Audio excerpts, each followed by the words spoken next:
Retour à la présidence de la République où un conseil des ministres s'est tenu en présence du chef de l'État. L'ouverture de ce conseil hebdomadaire a été marquée par une déclaration du Premier ministre Soro Guillaume. Cette déclaration a tourné autour de 3 points essentiels, à savoir les récentes législatives, la situation à Vavois et la visite qu'il a effectuée aux États-Unis, le compte-rendu de Jérôme Kofi Aboula. Palais présidentiel ce mercredi 21 décembre 2011. C'est une ambiance de chaleur et de gaieté qui règne entre les membres du gouvernement à l'occasion du Conseil des ministres prévu ces jours. Comme justification, il s'agit du premier conseil après le scrutin législatif du 11 décembre dernier, marqué par la victoire de tous les ministres ayant fait acte de candidature. Toute chose qui, à n'en point douter, ne fait qu'accroître la détermination et l'ardeur au travail, eu égard au plan d'urgence du gouvernement pour faire face aux nombreux défis.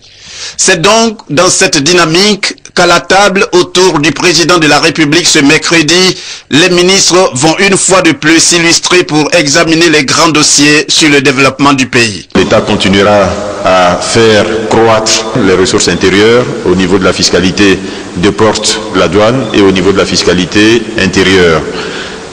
Évidemment, l'État va recourir, comme d'habitude, au financement extérieur parce que c'est du financement utile pour notre développement. Ça montre bien le cap qui est pris par le gouvernement, qui est celui de créer de la croissance par l'investissement. La croissance elle-même créant derrière des emplois. Cela conforte également la position de hub, la position de leader sous-régional de la Côte d'Ivoire.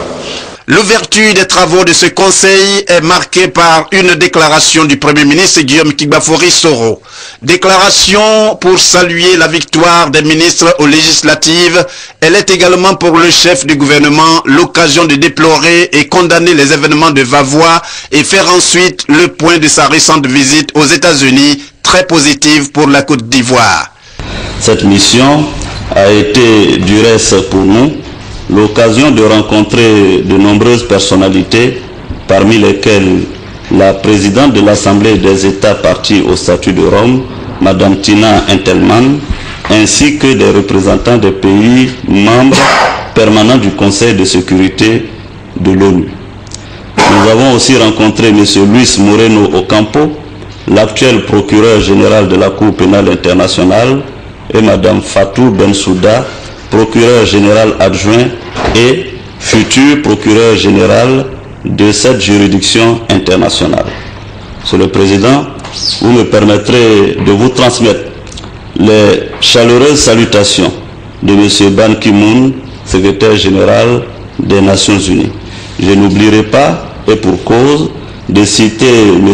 Hervé Latsou, secrétaire général adjoint des Nations Unies pour le maintien de la paix. Monsieur le Président, notre mission s'est poursuivie à Washington où nous avons pu rencontrer Mme Susan Rice et le sous-secrétaire d'État, M. Johnny Carson. Toutes ces rencontres ont été l'occasion de réaffirmer la volonté du chef de l'État et du gouvernement ivoirien d'inscrire le respect des droits de l'homme au centre de nos priorités. Nous avons également traduit l'engagement de l'État de Côte d'Ivoire à ratifier dès l'ouverture de la session parlementaire le traité de Rome instituant la Cour pénale internationale. Ce Conseil des ministres est l'avant-dernier de l'année 2011. Le dernier conseil pour boucler cette année et entamer 2012 va se dérouler le